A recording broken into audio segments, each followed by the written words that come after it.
Beleza. Vladimir, muito obrigado aí pela introdução.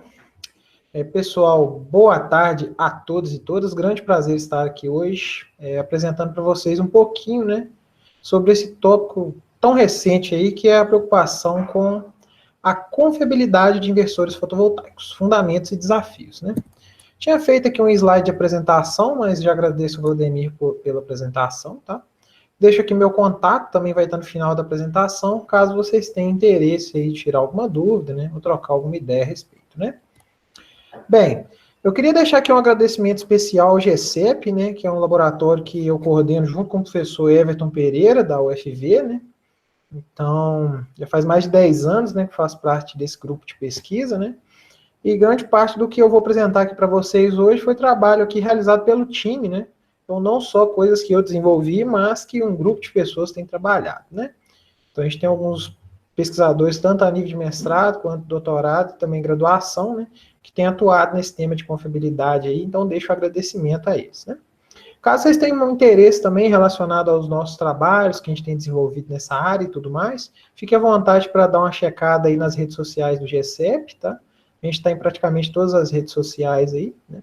A gente também tem um canal do YouTube, que a gente costuma compartilhar, né, algumas experiências que a gente desenvolve no laboratório. A gente também tem algumas disciplinas, né, que a gente ministra nas nossas universidades, também estão lá disponibilizados, né, tudo conteúdo ali gratuito aí para ser acessado, tá? A gente também tem no laboratório aqui, só para falar um pouco mais, né, a gente tem tentado desenvolver também soluções, né, para o mercado de sistemas fotovoltaicos, né. Então, não só ficar focado na pesquisa, né? Então, a gente tem, por exemplo, esse equipamento aqui, que é um equipamento desenvolvido no laboratório, né? Que é um traçador de curvas. Então, ele faz testes e diagnósticos em módulos fotovoltaicos, né? A ideia é detectar problemas nos módulos antes ou depois da instalação, né? A gente também tem um aplicativo de dimensionamento de sistemas fotovoltaicos, tá? Você tem ele tem uma versão gratuita, né? A gente tem só a versão para Android, por enquanto, né? Estimate sistemas fotovoltaicos.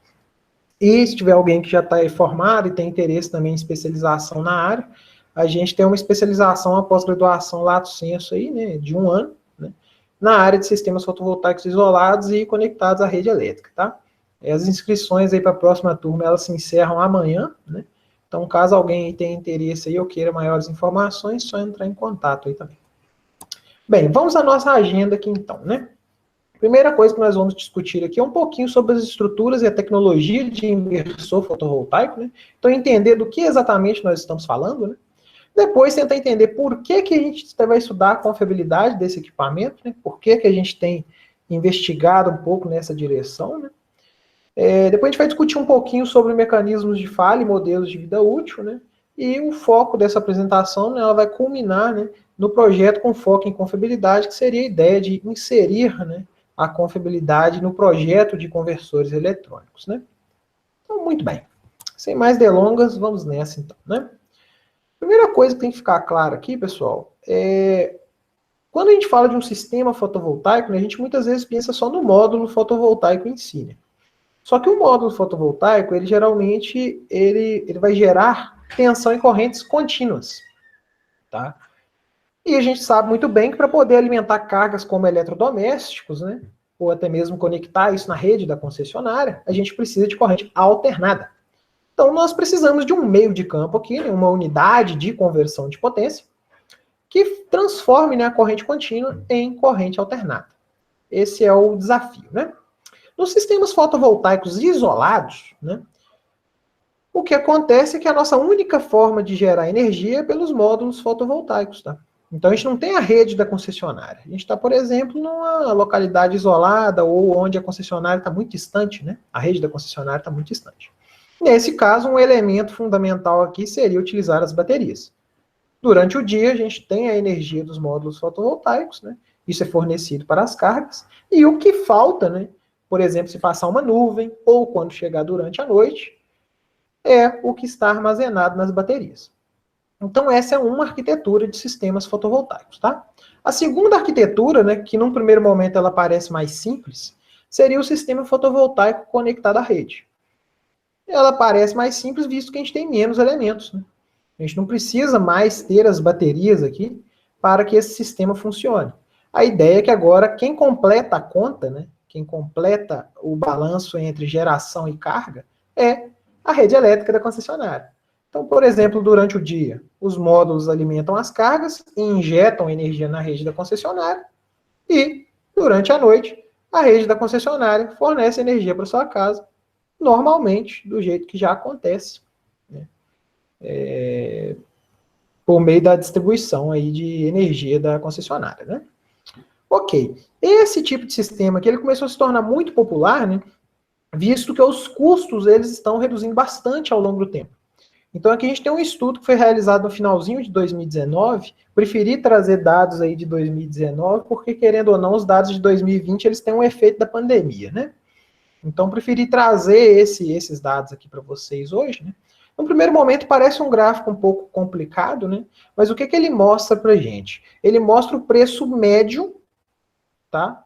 Do sistema fotovoltaico, tá bom? O preço médio por watt pico do sistema, tá? Para diferentes datas aqui, né? Então a gente está considerando aqui, por exemplo, dados desde 2018 até 2020. Para cada um desses conjuntos aqui de barras, a gente nota uma redução de custo. Então a gente está tendo uma redução de custo nesses sistemas, o que torna isso cada vez mais popular, né? Aqui também a gente tem um efeito, né? Para cada conjunto de barras desse aqui, é para uma potência nominal, né? Daqui para cá, ou seja, da esquerda para a direita, né, a gente está aumentando a potência. E é lógico que a gente vai ter uma redução de custo, né? Porque tem um efeito de escala, né? Se você comprar 10 módulos fotovoltaicos, ou se você comprar 1000 módulos fotovoltaicos, o preço por unidade varia, né? Então, daqui para cá a gente vê um efeito de escala, mas aqui a gente vê um efeito temporal da redução de custos. E tem várias razões para isso, né? Tem várias empresas entrando no mercado, né? A China entrou muito forte, né, com o mercado de produção de módulos fotovoltaicos, e tudo isso tornou essa tecnologia cada vez mais popular. Isso também mostra, né, isso também reflete, né, no número de empresas que a gente tem aí atuando aí no Brasil hoje no mercado de energia solar fotovoltaica. Então, no comecinho aí de 2020, a gente tinha em torno de 12.500 empresas, tá? E esse mapa aqui também mostra nessa a questão dos estados que têm as maiores integrações de energia solar, né? Minas Gerais foi um dos estados que começou inicialmente, né? Foi um dos primeiros estados, né, que por força lá das concessionárias de energia, né, permitiram, né, que os usuários já conectassem os sistemas à rede elétrica, né, e consequentemente é um dos estados que tem a maior integração hoje, né, de energia solar. Bem, muito bom, muito bacana, né? Então, até agora, quais são os pontos aqui que a gente tem que pensar, né? O módulo fotovoltaico produz essencialmente tensão contínua, né? E aí a gente necessita de uma conversão CC-CA. Quem vai fazer isso é um equipamento que é o inversor fotovoltaico, né? Esse inversor fotovoltaico ele tem algumas finalidades, além da simples conversão CC-CA. Uma dessas finalidades é otimizar a extração de potência do módulo. Então, o módulo fotovoltaico sozinho, né, assim como uma andorinha, não faz verão, né? Então, qual que é a ideia, né? O módulo fotovoltaico, ele tem uma curva característica de potência. Então, para uma dada irradiância e uma dada temperatura, existe um ponto ótimo, aonde o módulo de 100 watts pico, ele pode gerar uma potência em torno, por exemplo, de 100 watts, né? Se você tiver nas condições certinhas. Mas, para que eu obtenha esses 1000 watts na carga, tem que ter um meio de campo, né, que faz a extração desse ponto de potência máxima. Então, esse inversor fotovoltaico ele tem que ser inteligente o suficiente para fazer essa otimização. Além disso, nós temos as questões de proteção e monitoramento. Então, o seu inversor ele tem que ser inteligente o suficiente para detectar se tem algum problema nos módulos, se tem algum problema no aterramento dos módulos, que eventualmente poderia causar um choque elétrico numa pessoa. O seu inversor tem que monitorar a rede elétrica, porque, por exemplo, se a rede elétrica tiver um blackout, o seu sistema fotovoltaico ele tem que se desligar, né? Então, isso é uma proteção que é denominada proteção anti-ilhamento, né? E a finalidade dela é exatamente proteger contra choque elétrico, né? Se a rede caiu, não foi de fato um blackout, mas sim uma parada para manutenção programada, se o seu inversor estiver lá gerando tensão, você pode causar um acidente naqueles que vão dar manutenção na rede elétrica. Então ele tem que ser mais inteligente do que, por exemplo, um inversor para acionamento de motores, né? Apesar da estrutura de potência ser similar, ele tem muito mais inteligência. Por isso também ele é mais caro. Bem, quanto às formas de fazer isso, existem diversas soluções no mercado, tá, pessoal? Tem empresas que, por exemplo, né, elas utilizam um microinversor. O que é um microinversor? Ele é um equipamento que ele já é conectado embaixo do módulo fotovoltaico, então ele é instalado embaixo ali do módulo fotovoltaico, e ele já consegue fazer essa conversão CC para CA diretamente. A gente utiliza um inversor por módulo, ou um inversor a cada 2 módulos, né? Tem até alguns modelos aí no mercado maiores que eles já permitem a conexão de até 4 módulos fotovoltaicos. Outras empresas, elas fornecem uma solução, né, que ela tem vários conversores, né, de corrente contínua para corrente contínua. Esses camaradas fazem a extração da potência máxima dos módulos. E depois tem um inversor, que de potência maior, né? Então, por exemplo, poderiam ser 30 módulos aqui, 20 módulos ligados nesse inversor. E esse inversor injeta essa potência para a rede elétrica. Outra forma seriam os inversores de string, que geralmente são as soluções mais baratas, tá? Então a gente conecta vários módulos fotovoltaicos em série, tá?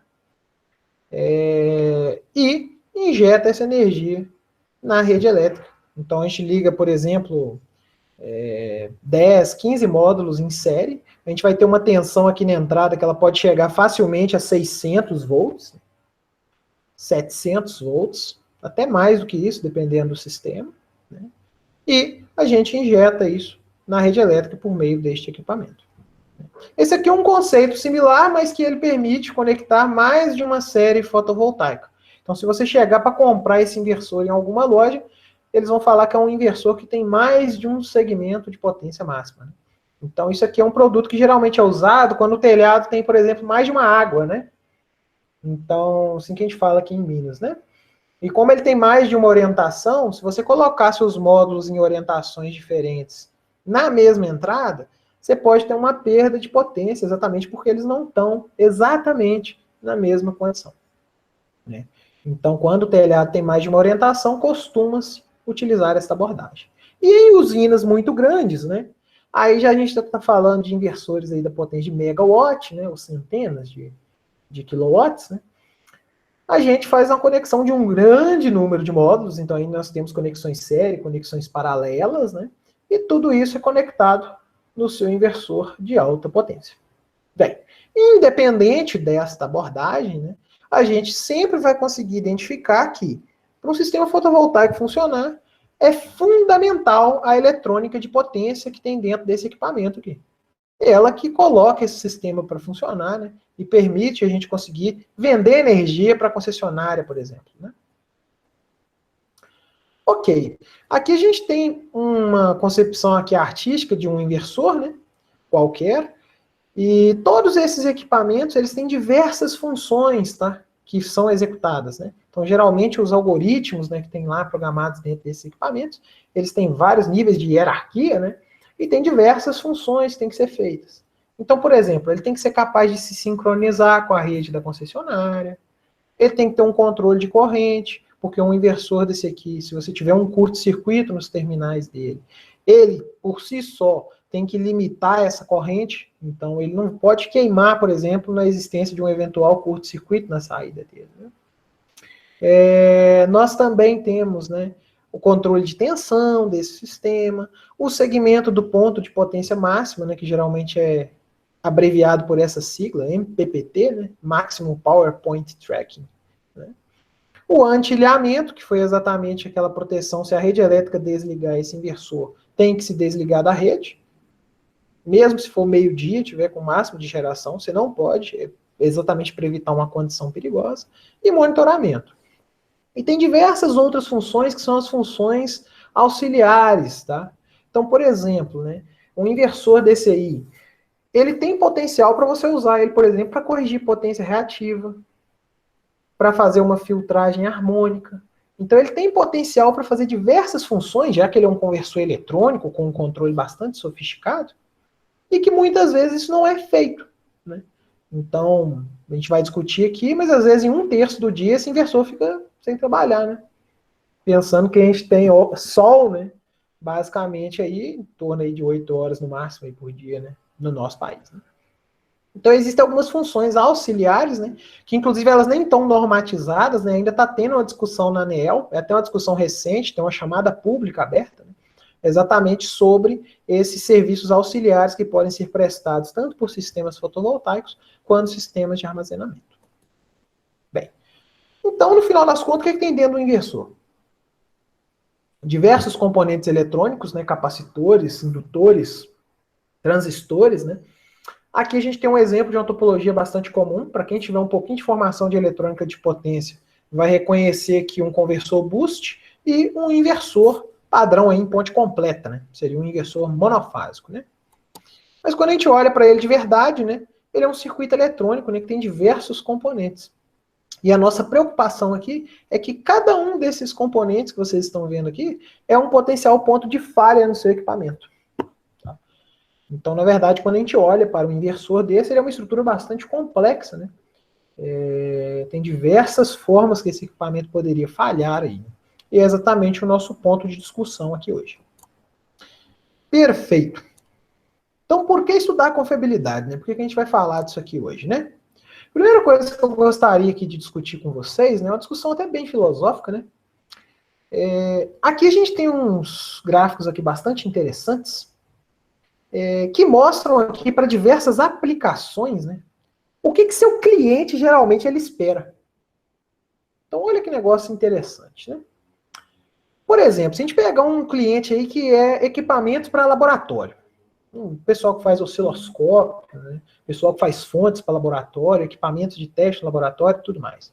Bem, esse pessoal quer ter um equipamento que funcione muito bem, que ele tenha uma performance funcional fantástica, que você consiga medir diversas variáveis com uma banda passante bastante larga, que você consiga caracterizar fenômenos rápidos, lentos, no mesmo equipamento. Mas muitas vezes o cara que vai trabalhar no laboratório, ele não está muito preocupado com a eficiência do equipamento, né? Se esse equipamento ele vai consumir mais ou menos energia. Dificilmente alguém compra um osciloscópio olhando o consumo de energia do osciloscópio. Perfeito? Agora, se a gente pegar, por exemplo, uma aplicação doméstica, algo que vai trabalhar na sua casa, o custo é importantíssimo, tá? E eu brinco muito isso com os meus alunos, geralmente, quando eu falo de um liquidificador. Porque um liquidificador ele é um equipamento que tem várias partes, né? Mas uma das partes dele é um motor. E você consegue comprar um liquidificador por R$50, muitas vezes.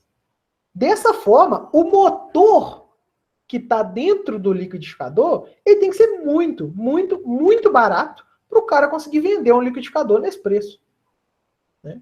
Conclusão, motores de liquidificador muitas vezes operam em sobrecarga o tempo todo. Ele é um motor menor do que de fato precisaria ser. Então é uma aplicação que o custo é importantíssimo, né? Agora, se a gente for uma aplicação aeroespacial ou de aviação, confiabilidade é importantíssimo, né? Porque o custo, muitas vezes, de lançar um satélite é muito maior do que o custo do próprio satélite. Por esse motivo, você ter uma confiabilidade alta, ter redundância, ter várias situações para não deixar esse equipamento falhar, é fundamental para o sucesso, né, da sua aplicação, né? Então é só um raciocínio para a gente refletir a respeito, né? E por que o pessoal começou a pensar então, né, e tem muita discussão, muita pesquisa em cima da confiabilidade de inversores? Bem, a razão para isso é o seguinte: o sistema fotovoltaico é módulo fotovoltaico, inversor e auxiliares, cabos, conexões, proteções e tudo mais. Bem, os inversores comerciais que a gente tem hoje, produtos típicos do mercado, têm garantia em torno de 5 a 10 anos. Mas um módulo fotovoltaico, ele geralmente tem uma garantia de rendimento de 20 a 25 anos.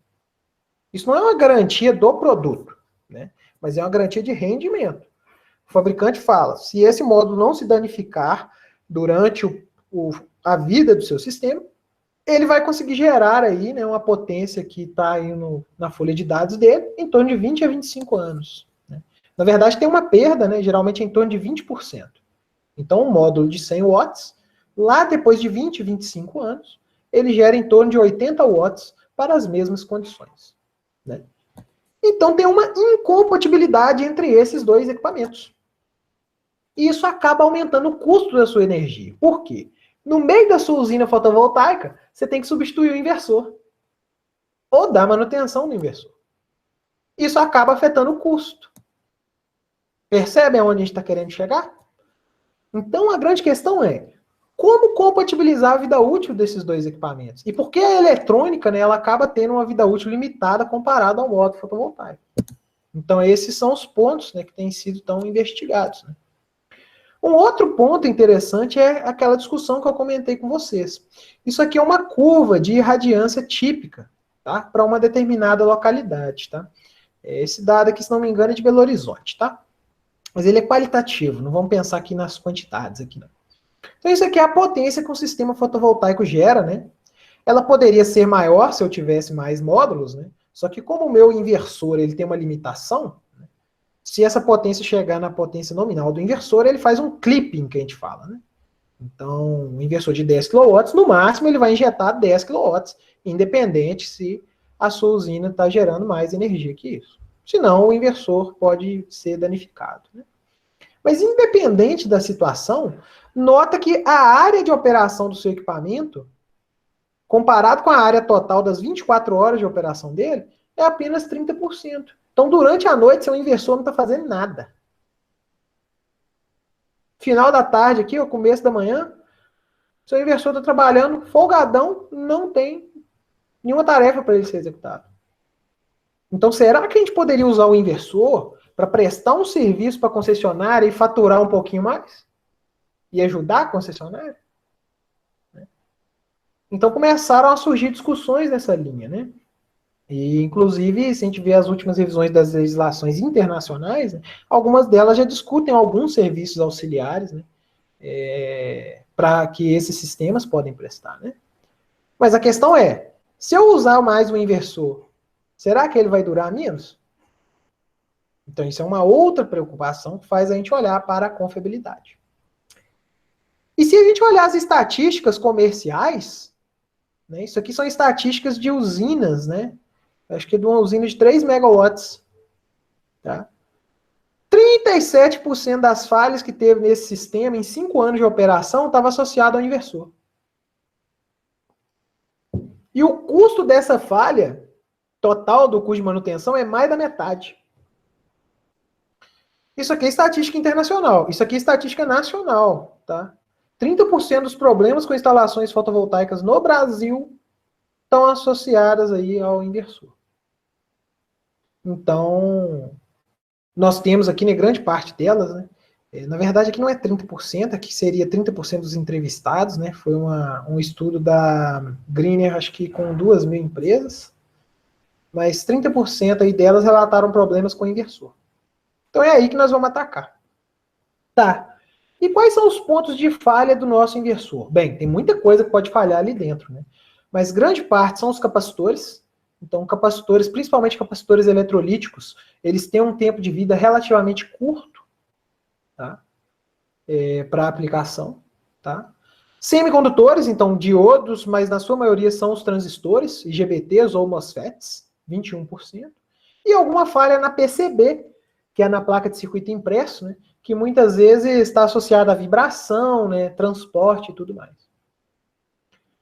Quando a gente olha as fontes de estresse, então, o que que faz o seu equipamento falhar? Temperatura, umidade, vibração. São os componentes aí mais importantes das falhas que nós temos em eletrônica de potência. Né? Bem, então agora vamos entender um pouquinho mais sobre como os componentes falham. Né? Primeiramente, né, a gente tem que apresentar aqui para vocês um conceito bastante difundido aí da engenharia de confiabilidade, que é a curva da banheira. O que é a curva da banheira? Ela mostra a taxa com que os nossos componentes falham. Essa curva da banheira seria essa curva aqui, né? Preta, né? Daí o nome, né? E ela tem basicamente 3 componentes. A primeira componente é a mortalidade infantil, né? Ou burn-in, que a gente fala. O que é isso? Seu equipamento, às vezes, teve um componente que teve alguma contaminação durante a fabricação, né? Ou quando foi feita a solda de algum componente eletrônico, essa solda não foi bem feita, né? E aí, consequentemente, na hora que esse equipamento começou a funcionar, ele começa a falhar rapidamente. É até comum, né, em muitas indústrias de eletrônicos, né, eles fazerem testes de burn-in. Né? Então, por exemplo, uma empresa que faz conversores CCCC, ela liga esses conversores CCCC que foram recentemente fabricados, um lote deles, exatamente para verificar, né, se está tudo ok ou se o seu produto vai apresentar alguma falha. Bem, aqui geralmente, ou testes de burn-in, ou você melhorar a fabricação do seu componente, ou do seu produto, costuma resolver esse problema de mortalidade infantil. A partir desse momento, as taxas de falha elas meio que estabilizam. Né? Então, a cada um lote de 10 mil componentes, sei lá, 5 componentes vão falhar, vão apresentar algum problema. A gente fala que é uma taxa de falha constante. E até aí tudo bem. Só que aí os seus componentes eles começam a envelhecer. E à medida que eles começam a envelhecer, a sua taxa de falha começa a aumentar de novo. Envelhecimento seria esse wear out que a gente está falando aqui. Então, à medida que esses componentes, né, eles vão falhando, né, a gente percebe, né, claramente qual que seria essa taxa de falha do seu equipamento. Né? E geralmente as empresas tentam controlar isso, né, a partir de informações, feedbacks que eles vão ter dos clientes. Né? Logicamente, eles tentam incluir em um certo nível no projeto, mas chega um ponto que você tem que testar em campo, né, e verificar de fato, né, validar de fato essa confiabilidade do seu produto. Se vocês pesquisarem alguma coisa relacionada, vocês vão encontrar muitas vezes a FIT, né, que é uma unidade que mede geralmente taxa de falha. Né? Então, uma taxa de falha de um FIT significaria que você teria uma falha a cada 10 elevado a 9 horas de operação. Você pegar taxas de falha normais aí de dispositivos semicondutores, geralmente eles usam um número em torno de 100 FIT. Né? Claro que isso é afetado pelo envelhecimento. Então, qual que é a sacada? Né? Nos últimos anos, tem se preocupado bastante em tentar entender como os componentes falham e, principalmente, como prever, né, ou incluir isso na etapa de projeto do seu conversor eletrônico. Né? Então, por exemplo, se eu tiver um inversor, instalar ele aqui em Minas, aqui na Zona da Mata, ou instalar ele no norte do Mato Grosso, será que o inversor vai durar o mesmo tempo? Ou eu esperaria que a degradação fosse diferente, porque a irradiância é diferente, porque a temperatura é diferente, porque a umidade é diferente.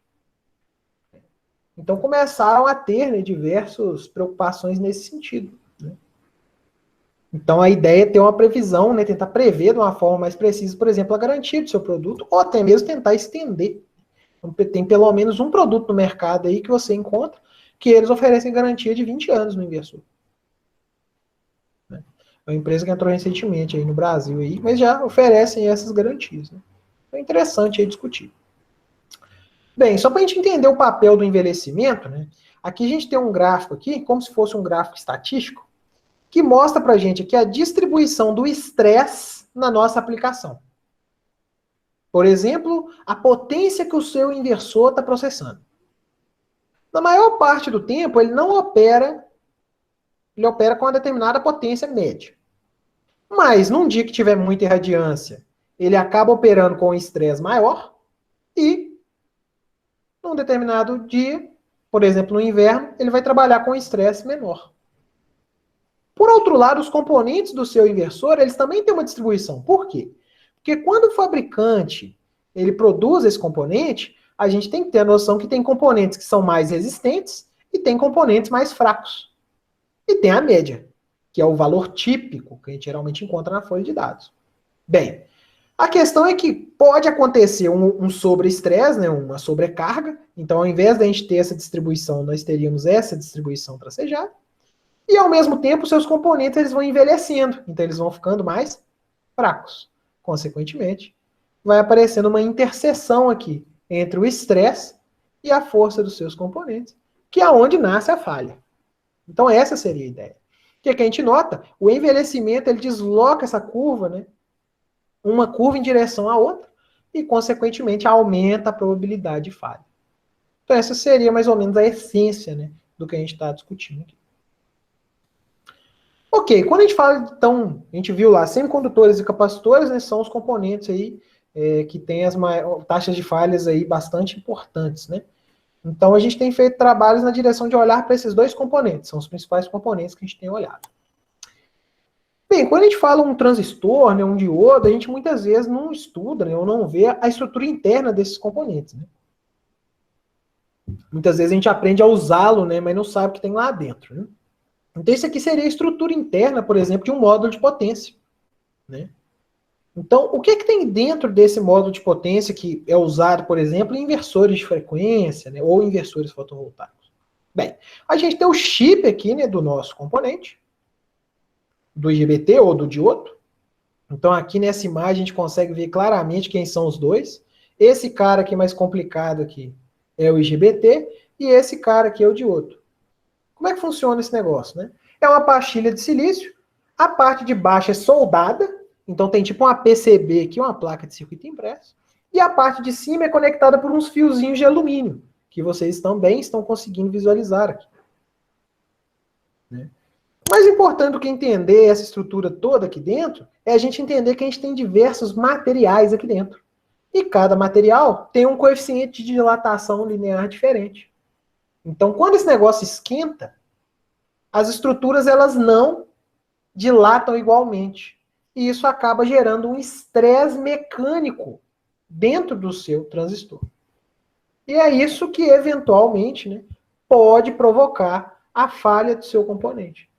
Então, esse estresse termomecânico, né, expande, né, depois ele retrai e continua nesse processo, né, até que a solda, né, ou um desses elementos aqui, ele acaba sendo danificado.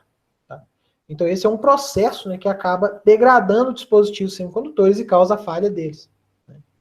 E aí a temperatura ela é muito importante. A gente conhecer a distribuição de temperatura, né? Então aqui a gente tem algumas simulações, por exemplo, de elementos finitos, desses trabalhos aqui, que permitem visualizar que a gente tem pontos quentes no nosso dispositivo. Né?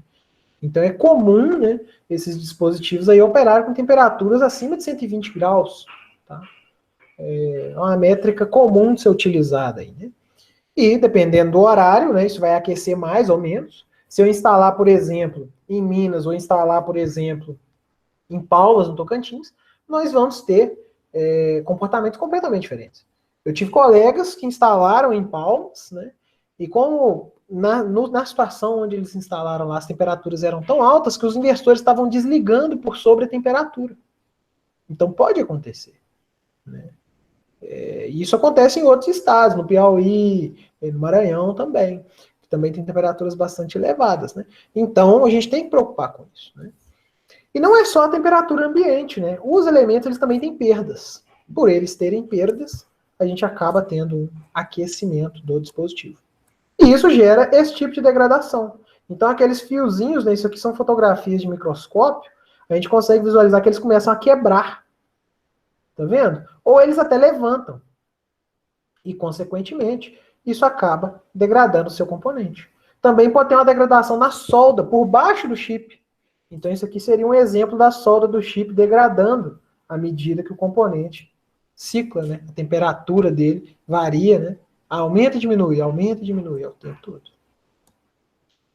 E como que isso é testado na indústria, né? Geralmente eles fazem um teste de ciclagem térmica para tentar garantir, né, que o seu componente ele vai, né, suportar, né, determinadas situações. Então o que eles fazem, né, é promover um aquecimento, né, no seu componente, depois deixa ele resfriar e repete isso por centenas, milhares ou centenas de milhares de vezes, até que a gente verifique, né, que o nosso componente falhou. Só que esse falhar na engenharia de confiabilidade não é ensaiar até o componente estourar, por exemplo. Existem testes que são para testar limites. Então eles realmente fazem o teste até estourar. Mas o teste geralmente de vida útil, ele monitora o seu componente e define, né, um determinado critério de falha. Por exemplo, no módulo fotovoltaico, né, o critério de falha é ele perder 20% do rendimento dele. Então, o módulo de 100 watts vai gerar 80 watts. Não quer dizer que o módulo parou de funcionar. Só quer dizer que ele perdeu 20%. Essa é a definição de vida útil aqui, né? Nos dispositivos semicondutores, a gente geralmente olha a queda de tensão deles diretamente polarizado. Aquele 0,7 do diodo, que vocês estão acostumados, bem, os diodos de potência nos IGBTs não é 0,7, é um pouco mais, né?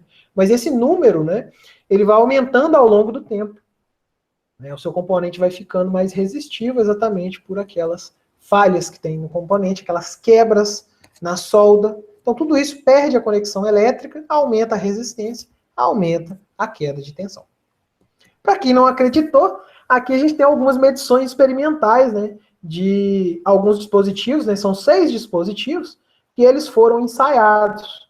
Né? Então a gente tem vários ciclos aqui, são milhares de ciclos que são realizados, né, foi feito por essa referência aqui, e a gente nota, né, que à medida do que o tempo passa, essa tensão do componente ela vai aumentando, até atingir, por exemplo, 110%, que é definido como um critério de falha. Então, essa seria a essência aí dos testes em semicondutores. Claro que tem várias dificuldades, né? Por exemplo, né? Como é que eu desacoplo, por exemplo, a largura do ciclo? Então, esse ciclo vai se repetir, mas ele vai durar 1 hora ou ele vai durar 1 minuto? Né? E além disso, ele vai elevar a temperatura em 10 graus, em 100 graus ou em 150 graus? Então, geralmente, definir essas variáveis é um pouco complexo. Os fabricantes têm que fazer testes que às vezes demoram 5 anos para levantar os testes todos. Né? Quantos dispositivos a gente precisa ensaiar? Qual que é o critério de falha do dispositivo? Como ali eu comentei, a tensão aumentar, mas poderia ser outro critério. Né? E como separar diferentes mecanismos de falha. Por quê? Porque, por exemplo, num transistor, a gente pode quebrar esse bond wire ou pode danificar a solda. E aí o que o fabricante tem que tentar entender? Será que eu tenho que melhorar a conexão ou será que eu tenho que melhorar a solda do meu componente? Será que tem situações que isso aqui sofre mais do que isso? Então, geralmente é uma dificuldade que a gente tem, separar mecanismos de falha. Vocês vão ver que, por exemplo, para capacitores isso ainda não foi possível. Ainda não se conseguiu separar, né, os critérios de falha deles. Nos semicondutores eles já conseguiram abordar isso para tentar separar. E aí eles levantam equações como essas, que são os conhecidos modelos de vida útil. São equações que geralmente são obtidas de dados experimentais, tem uma estatística bem legal aqui para poder obter esses modelos. Né? E aí, em função da variação de temperatura, em função da temperatura, em função do tempo de ciclo, né? Se você vai ciclar uma vez por dia ou você vai ciclar uma vez por hora, né? Vai determinar o número de ciclos que o seu componente, né, vai conseguir operar, né, até atingir a falha de fato. Né? Então, geralmente os fabricantes levantam esses modelos, então tem um modelo da Semicron, esse modelo que foi levantado para transistores da Infineon, por exemplo. Então, geralmente eles que fazem esses testes, porque você precisa fazer esses testes por um tempo relativamente longo. E também ter a noção que a gente não pode, tipicamente, aplicar um modelo de um dispositivo, de um fabricante, em outro fabricante. Exatamente porque as tecnologias podem ser diferentes. Então, se o cara usa uma solda diferente, ou usa uma conexão diferente, a gente espera que tenha resultados diferentes. Por exemplo, os fabricantes de no-breaks, eles geralmente, também inversores fotovoltaicos, enquanto eles conseguem usar transistores discretos, eles usam. Então, o transistor discreto seria aquele TO220, né? Esse cara aqui, ou o TO247, que a gente está acostumado. Exatamente porque o TO247 e o TO220, eles são mais confiáveis. É bem interessante, mas essa capa plástica dele é como se ela ajudasse, né, a segurar esses fios de conexão e, consequentemente, não deixa eles levantarem. Então, eles acabam sendo mais confiáveis. Mas eles têm um limite de potência, não dá para usar discreto em tudo. Né? Mas se você olhar, por exemplo, os carros elétricos da Tesla, o acionamento deles é com um dispositivo discreto. Inversores fotovoltaicos menor que 10 kW, tudo com componente discreto. Fonte aviária, maioria com componente discreto. Exatamente porque eles são mais confiáveis. Ok. E os capacitores? Bem, capacitor aí, vocês já têm provavelmente tem algum contato com ele. Na concepção mais simples, ele é um sanduíche de materiais, né? Duas placas condutoras com um isolante ali no meio, né? Só que na prática, a gente tem diversas tecnologias de capacitores. Então tem capacitor de filme plástico, tem capacitor eletrolítico, tem supercapacitor, tem capacitor cerâmico, né? E geralmente eles estão disponíveis, né, em diversas faixas de tensão e diversas faixas de capacitância, né? Em eletrônica de potência é muito comum a gente combinar capacitores, tá? Exatamente porque os capacitores, em geral, quando a gente analisa o comportamento dele para altas frequências, ele geralmente tem uma frequência de ressonância ou antirressonância. E, consequentemente, ele deixa de comportar como um capacitor. Então, por exemplo, ele tem uma indutância associada, ele tem uma resistência séria associada, o capacitor tem perdas dentro dele. Então, apesar da gente não trabalhar tanto lá em circuitos elétricos, né, falando do capacitor real, né, a gente geralmente trabalha com o capacitor ideal, né, a gente sabe que o capacitor real ele tem esses fenômenos. E, por exemplo, capacitores eletrolíticos, apesar de eles serem bem relativamente baratos e eles conseguirem ter capacitâncias grandes, eles não conseguem operar em frequências altas. Então é muito comum em conversores eletrônicos a gente combinar tecnologias de capacitores. Então você usa um capacitor eletrolítico, mas também usa um capacitor de filme plástico ou um capacitor de polipropileno, de tântalo, né? É bem comum. E os capacitores, geralmente, eles têm características bem diferentes, tá? Em termos da confiabilidade, tá? Então, geralmente, capacitores eletrolíticos são muito sensíveis à temperatura. E pode ter certeza, a garantia dos inversores fotovoltaicos está em torno de 10 anos por causa desses capacitores. Capacitor de filme e capacitor cerâmico, eles são mais confiáveis, mas eles ocupariam muito mais volume e eles seriam mais caros do que os capacitores eletrolíticos. E aí acaba tendo um balanço de engenharia, né? Nem sempre dá para usar a melhor solução do mundo, porque senão você vai ter o melhor conversor do mundo que ninguém compra, né? Então é uma questão importante, né? Mas eu tenho um caso interessante de uma empresa dinamarquesa que eles tinham microinversores e eles resolveram substituir os capacitores de eletrolítico por capacitores de filme, esperando ter maior confiabilidade, né? Porque os capacitores de filme, eles são menos sensíveis à temperatura. Legal. Depois que eles colocaram esse produto, começaram a testar esse produto, a taxa de falha dos produtos estava 2 ou 3 vezes maior do que os produtos com capacitor eletrolítico. E por quê? Já que esses capacitores são mais confiáveis do ponto de vista de temperatura. O problema que eles descobriram é que esses capacitores são muito sensíveis à umidade. Então, eles, apesar de não estarem falhando por temperatura, dada a umidade, né, dos ambientes que esses inversores estavam operando, os capacitores eles estavam tendo falhas prematuras. Então, isso mostra também que não tem bala de prata, né, para poder resolver todos os problemas, né? Geralmente uma solução ela vai atender um critério, mas não necessariamente outro, né? Então aqui a gente tem claramente aqui nessa tabela, por exemplo, quais são os fatores aqui que mais estressam as tecnologias de capacitores, né? Então geralmente os eletrolíticos são temperatura, corrente, a tensão que ele está operando. Já nos capacitores de filme, o mais importante é a umidade, comprovado. A umidade afeta demais esses capacitores. E no caso dos capacitores cerâmicos, é a vibração.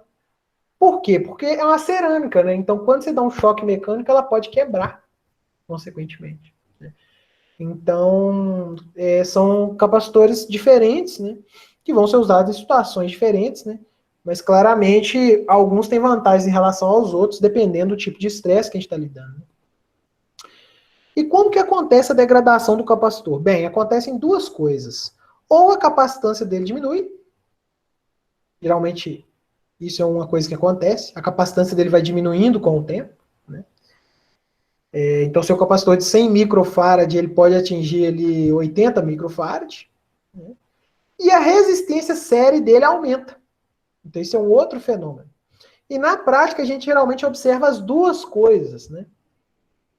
São fenômenos de degradação químicos, né, que acontecem dentro do capacitor. Não é mais termomecânico, como no dispositivo semicondutor, aqui é um processo químico, e por isso é mais complicado, né, separar os mecanismos de falha, né, porque reações químicas elas acontecem ali. Então tem mais de uma reação acontecendo, e isso acaba ou diminuindo a capacitância ou aumentando aí a resistência séria do seu capacitor, né, assim que ele degrada. E aí a gente tem vários modelos de vida útil de fabricantes, né, que podem ser usados, mas o mais importante do que entender essas equações aqui agora é perceber que aqui tem a temperatura, está no expoente aqui de 2, e aqui tem a tensão do capacitor. Isso aqui, pessoal, fala pra gente que se a temperatura aumentar 10 graus, seu capacitor dura metade do tempo. Então é de se esperar que se você instalar um inversor desse, se você não pensar nisso, instalar ele no Rio Grande do Sul, ou instalar ele, por exemplo, no Piauí, a vida útil do seu inversor pode reduzir drasticamente. Então, esse que é o desafio, né? Tentar pensar nesses equipamentos que podem estar em diversos ambientes. E a gente também tem que pensar que a maioria dos inversores que tem no nosso mercado são do mercado europeu, cujas temperaturas geralmente são menores. Ok. Então, vamos para a última parte aqui agora, né? Que seria, então, como tentar incluir, né, esse projeto aí, essa confiabilidade dentro do projeto, né? Bem, nosso objetivo é ter um perfil de operação do seu sistema. Isso aqui não é coisa nova, tá, pessoal? Isso aqui a indústria aeroespacial e a indústria automotiva já usa isso há bastante tempo. Só que agora isso está sendo... Eles estão trazendo isso para as aplicações de eletrônica de potência, né? Então, exatamente por essa questão de agora a eletrônica de potência estar associada com energia, né, e consequentemente esse sistema durar mais, a gente reduz o custo da energia para o nosso cliente, né, e aumenta a acessibilidade dessa energia. Então, a grande questão é que nós vamos ter um perfil de operação, a gente vai ter uma metodologia para tentar prever a vida útil do componente, né, baseado naqueles modelos de fabricante, baseado na estimativa de temperatura, né, e a gente vai selecionar componentes que garantam que a gente atinja, por exemplo, né, uma confiabilidade de 90% ou de 99% em 10, 15, 20 anos de operação. Então essa que é a ideia, né? Ao invés de tentar atuar passivamente, ou seja, eu vou montar meu produto, vou colocar aqui um monte de capacitor aqui, um monte de dispositivo, e depois, se ele não for durando tanto, eu atualizo o projeto. Então, ao invés de fazer isso, a gente está inserindo isso na etapa inicial. E quando isso for para o mercado, a gente espera ter uma maior confiabilidade, a gente ter melhores lucros, né? E menores manutenções e tudo mais que a gente já discutiu. Então, aqui seriam alguns passos da metodologia. Eu não vou entrar em detalhes, tá? Mas eu vou passar aqui os elementos principais, né? Então, primeiro, né? A gente precisa ter os estresses de operação do seu sistema, né? No caso do sistema fotovoltaico, é irradiância e temperatura. Baseado nisso, a gente pode prever o carregamento do nosso inversor no ano inteiro. Quanto de potência que esse inversor está processando, né? E baseado nisso, a gente pode estimar, por exemplo, a temperatura dos componentes do inversor. Tendo essa temperatura, a gente pode utilizar, né, aqueles modelos de vida útil e tentar prever quanto tempo seu inversor vai durar. Algo similar é feito no capacitor.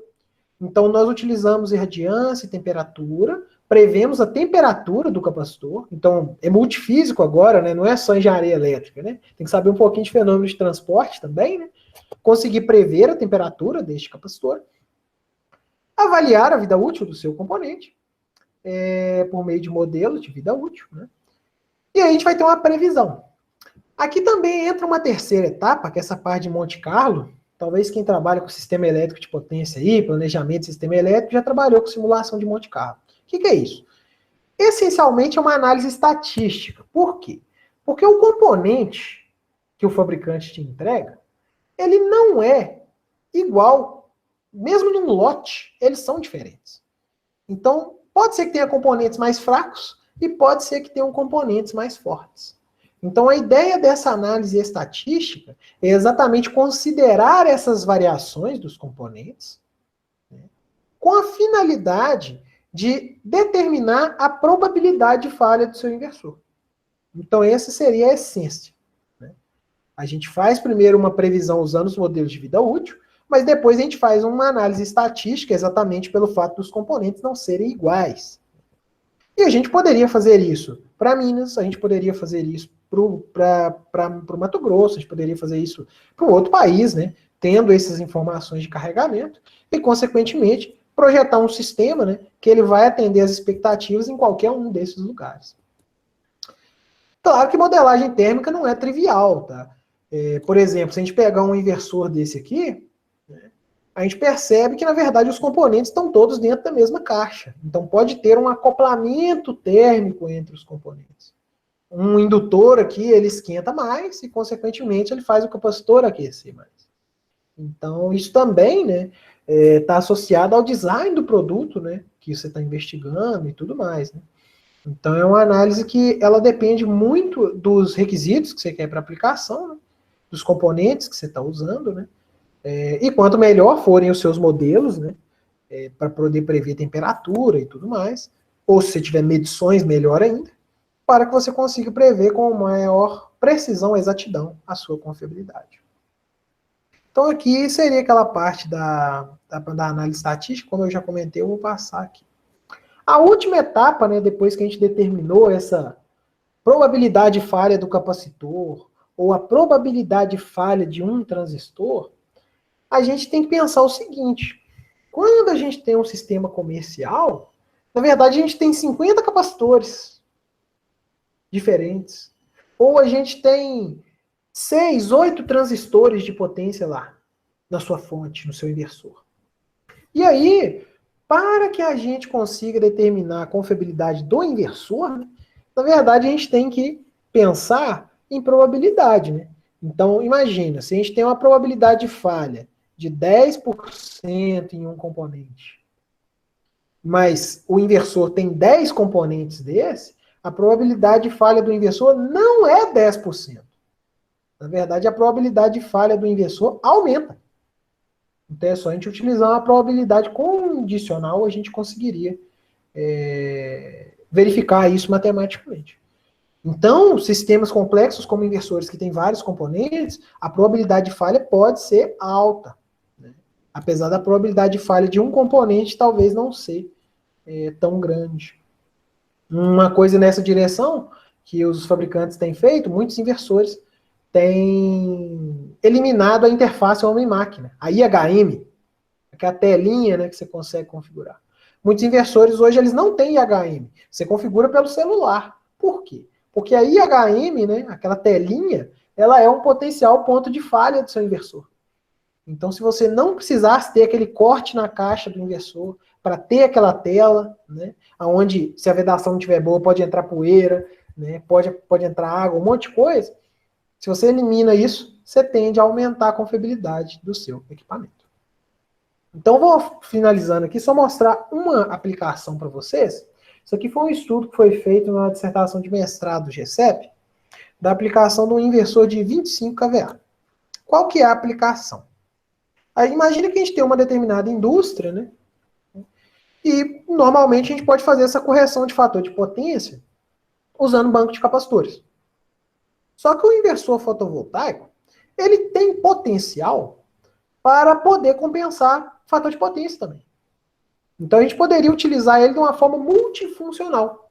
Como, por exemplo, a impressora, né? Você poderia usar a impressora como scanner, como a copiadora e tudo mais, né? Então a mesma ideia a gente tenta aplicar no nosso laboratório para os inversores. A gente quer tornar os inversores cada vez mais multifuncionais. Mas, se o seu inversor vai operar mais tempo, consequentemente, a gente pode ter um aumento da probabilidade de falha desse equipamento. Né? Então a gente fez uma investigação, foi no trabalho do Lucas Guzmán, tá? Caso vocês queiram dar uma pesquisada aí depois. Então a gente considerou, né, um perfil de operação de uma usina, de um cliente aqui próximo aqui de Viçosa, em Minas, né? E a gente considerou também, né, o perfil de radiância e de temperatura em que essa usina fotovoltaica ela estaria submetida, tá? Então são medições aqui, tanto de radiância solar, né, quanto de temperatura. Tem essa queda aqui exatamente por causa do inverno, né? No inverno a gente tem menos irradiância do que no verão, né? Principalmente aqui os dias ficam muito nublados, né? Bem, a gente considerou 2 projetos, tá? Então, a gente tem um inversor, né? Esse inversor tem dispositivos semicondutores, né? E ele tem capacitores. Então, no primeiro projeto, né, seria um projeto convencional do inversor de 25 kVA, a gente considerou aqui 10 capacitores associados para montar esse barramento. Enquanto aqui os dispositivos, né, esses 6 transistores, eles foram realizados por meio de um módulo comercial de 75 amperes e 1.200 volts. E a gente também fez um segundo projeto, né, onde a gente colocaria 12 capacitores agora, então eu colocaria mais capacitores, e um módulo de 100 amperes. Logicamente mais caro. Tá? E o que a gente tentou comparar? A gente utilizou aquela metodologia de avaliar as perdas, de prever a vida útil dos seus componentes, né, tanto dos módulos de potência quanto dos capacitores, e depois aquela análise estatística. O que eu quero mostrar para vocês aqui? Esse resultado aqui bastante interessante, tá? Esse resultado aqui, tá, seria uma probabilidade de falha. Né? Então, quando essa probabilidade de falha é 100%, quer dizer que se você tiver 100 inversores que saíram da fábrica, 100 inversores vão falhar. Claro que era um período de tempo que relativamente grande. No curto prazo, né, a gente tem aqui, por exemplo, probabilidade de falha de 10%. Essa linha tracejada aqui quer dizer 10%. O que quer dizer? Se você tiver 100 amostras, 100 inversores, 10 deles vão falhar em torno ali de 27 anos de operação. Isso aqui não é do inversor ainda, né? Claro, é do IGBT ou do capacitor. Né? O que a gente nota, né? Muito bem. Isso aqui seria um inversor convencional, só fazendo o serviço dele de injetar energia na rede. Então ele conseguiria operar aí, né, com aquele projeto que a gente fez, 37 anos ali, né, aquele dispositivo. Claro que vocês vão ver que o inversor vai dar menos, né? Sem se danificar. Se a gente fazer a compensação do fator de potência junto, o nosso inversor vai durar menos, 10 anos a menos, por exemplo. Se a gente manter, né, aquele transistor de 75 amperes. Agora, se eu usar o transistor de 100 amperes, que é mais caro, o seu inversor ele tem a chance de durar mais. Porque esse elemento de 100 amperes, ele vai esquentar menos. Se ele aquece menos, a probabilidade de falha cai. Mesma coisa para os capacitores. Se eu tenho poucos capacitores em paralelo, a corrente deles vai dividir menos, né? Você vai ter só 5 ramos para eles se dividirem. Então eles vão aquecer num determinado nível. Seria essa curva azul aqui. Se a gente agora faz um serviço auxiliar, os capacitores vão esquentar mais e vão durar menos. Que triste, né? Agora, se eu coloco mais capacitores, mesmo para essa situação de prever um serviço auxiliar, a gente consegue ter uma probabilidade de falha aqui similar ao caso normal. Então, a conclusão que a gente quer chegar com esse estudo aqui, no final das contas, é quão caro a mais, né, teria que ser o seu inversor multifuncional. Quanto mais caro ele teria que ser para durar o mesmo tempo. Essa seria essencialmente a ideia. Então, aqui seria o resultado final, né, do inversor, né, e a gente percebe, né, comparando, né, aqui a curva azul, que seria o caso tradicional, né, e a curva aqui, esse amarelo clarinho, né, que a gente consegue ter probabilidades de falhas similares, né, do inversor multifuncional e do inversor convencional, desde que no seu projeto você use ou componentes com capacidade de corrente maior, ou mais capacitores, ou componentes que operem mais frios. Isso com certeza vai ajudar na confiabilidade do seu inversor. Ok. Então, pessoal, basicamente aqui, né, a gente percebeu que confiabilidade e custo aí são funções que estão correlacionadas, né? A gente tem os modelos de vida útil aí, né, que demoram tempo para serem levantados, né? Muitas vezes esses modelos atualmente eles não estão aí na faixa adequada ainda, né? Então a gente acredita que tem muitos testes, os fabricantes estão se esforçando bastante, né, para cada vez mais disponibilizar essas informações, né? Confiabilidade hoje a gente aprendeu que é uma probabilidade. Então você não fala que a vida útil do sistema é de 10 anos. A gente fala que em 10 anos ele tem uma probabilidade de falha de tantos por cento. Exatamente porque os componentes não são iguais. Né? Bem, os resultados, então, você tem que interpretar com bastante cuidado, né? Então, a gente não deve estar pensando que a gente está prevendo o futuro, né? Eu acho que é importante a gente perceber aqui que a gente está tentando, né, auxiliar, né, no projeto de inversores, né, exatamente para reduzir as taxas de falha deles. Mas nada impede que tenha um acidente aí, ou então, eventualmente, uma descarga atmosférica na concessionária, que queime seu inversor em um dia de operação. Né? E tudo isso aqui vai para o brejo. Né? Então tem que analisar com bastante cuidado. Né? E deixo aqui, então, para finalizar, essa frase do Niels Bohr, né? Um dinamarquês aí que foi no Nobel em Física, né? E prever alguma coisa é muito difícil, né? Especialmente aí se for sobre o futuro. Então, neste ponto aí, agradeço a atenção de todos vocês, né? E abro o espaço aí para questionamentos, dúvidas aí. Estou à disposição.